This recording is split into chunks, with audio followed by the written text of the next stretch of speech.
On to another topic. Remember when the media told you this?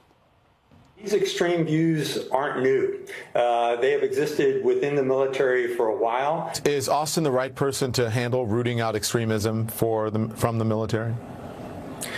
You don't. He absolutely is. We were told it was a fact. It was a given. There were extremists everywhere in our military. Despite those comments, a new Department of Defense study conducted in the aftermath of January 6th shows there is no evidence of excessive extremism in the U.S. military. The report finding fewer than 100 substantiated cases per year of extremist activity by members of the military in recent years. Here to react is talk radio host Stacy Washington. She's also an Air Force veteran and America First Policy Institute ambassador. Thank you for your service. Thank you for your time. Stacy, we were told it was a fact. It was, MAGA extremists, white supremacists all over our military. A purge needed to happen. There was white rage that we needed to understand, and it wasn't true.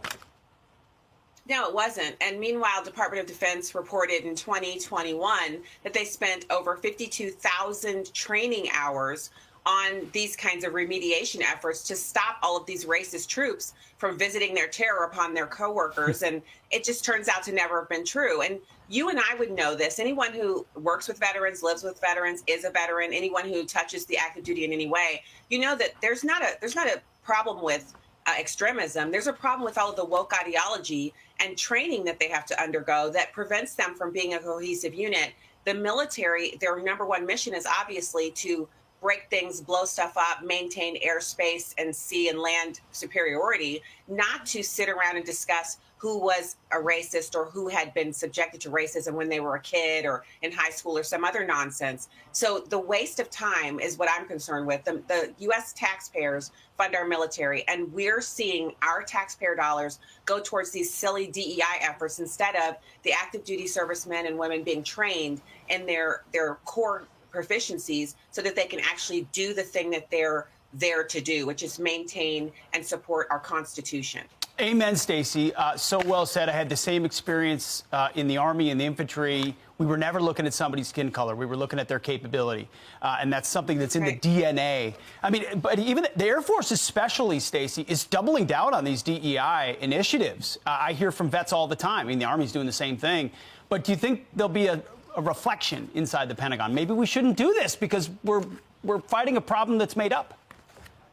Well, Pete, they're having a recruitment crisis. And so all of the numbers are down. They're having trouble attracting the same caliber of people. They're having trouble finding among our American populace people who are thin enough, people who are smart enough to pass the ASVAB and other tests, and people who are dedicated enough to actually go through the rigorous training that's needed to actually get into the military. Basic training is no joke. Officer training corps, no joke. So they should get away from this stuff and start actually enticing these wonderful men and women who are out there who would totally be an asset to us. Bring them in by showing them what our U.S. military is and leave this other nonsense to the side. It doesn't help with military readiness.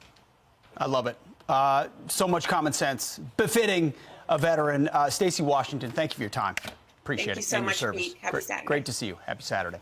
I'm Steve Ducey. I'm Brian Kilmeade. And I'm Ainsley Earhart. And click here to subscribe to the Fox News YouTube page to catch our hottest interviews and most compelling analysis.